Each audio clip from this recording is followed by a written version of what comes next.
હરે કૃષ્ણ પ્રિય ભક્તજનો, એપિસોડ 5માં આપણે જાણ્યું કે દુર્યોધનની વાણીમાં ઘમંડ અને અતિ આત્મવિશ્વાસ છલકતો હતો. પાંડવોની સેનાને તે ઓછી આપતો હતો. બંને તરફ સેના ગોઠવાઈ ગઈ છે. હવે શ્લોક 12થી પ્રારંભ કરીએ અને શ્લોક 20 સુધીમાં હસ્તિનાપુરના મંત્રી સંજયે રાજા ધૃતરાષ્ટ્રને જે કહ્યું હતું એ જાણીએ.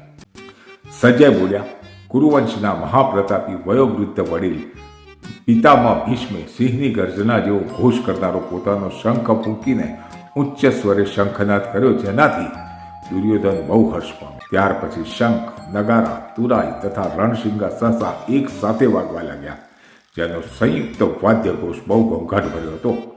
બીજી બાજુ સામા પક્ષે શ્વેત અશ્વો જોડેલા વિશાળ રથમાં બિરાજમાન ભગવાન કૃષ્ણ અને અર્જુને પોતપોતાના દિવ્ય શંખ ફૂંક્યા.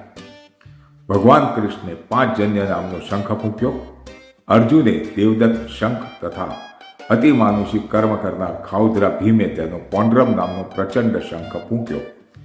કુંતી પુત્ર યુધિષ્ઠિરે પોતાનો અનંત વિજય નામનો શંખ ફૂંક્યો તથા નકુલ અને સહદેવે સુઘોષ તથા મણિપુષ્પક નામના શંખ ફૂંક્યા. મહાન ધનુર્ધર કાશીરાજ, મહાન યોદ્ધા શિખંડી, ધૃષ્ટદ્યુમ્ન, વિરાટ અપરાજિત સાત્યકી, દ્રુપદ, દ્રૌપદીના પુત્રો તથા અન્ય જેમ કે મહાબાહુ, સુભદ્રા પુત્ર વગેરે સૌએ પોતપોતાના શંખ ફૂંક્યા. આકાશ તેમજ પૃથ્વી પર પ્રતિધ્વનિત થતા આ વિભિન્ન ગગનભેદી શંખોના નાદે આપના પુત્રોના હૃદયોને વિદીર્ણ કર્યા.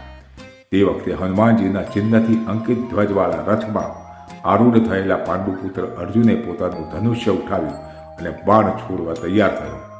હે રાજન, આપના પુત્રોને વ્યૂહમાં ગોઠવાયેલા જોયા. ત્યાર પછી શ્લોક 21 અને શ્લોક 22માં અર્જુને ભગવાન શ્રી કૃષ્ણને વચનો કહ્યા. હે અચ્યુત, કૃપા કરીને મારા રથને બંને સૈન્યોની વચ્ચે ઊભો રાખો કે જેથી અહીં ઉપસ્થિત યુદ્ધ કરવાની ઈચ્છાવાળાઓને અને મહાન શસ્ત્ર સંઘર્ષમાં જેમની સાથે મારે લડવાનું છે તેમને હું જોઈ શકું. વાલા ભક્તજનો, આપ સૌને હાથ જોડીને નમ્ર વિનંતી કરું છું કે એવા અનેકો નેક ભક્તો છે જે સમયના અભાવે શ્રીમદ ભગવદ્ ગીતાનું પઠન કરી શકતા નથી.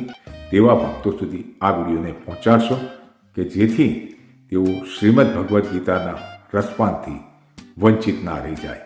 એ સાથે જ હું હેમંત વિભટ મારી પાણીને વિરામ આપું છું. વધુ આવતા અંકમાં હરે કૃષ્ણ, હરિ બોલ.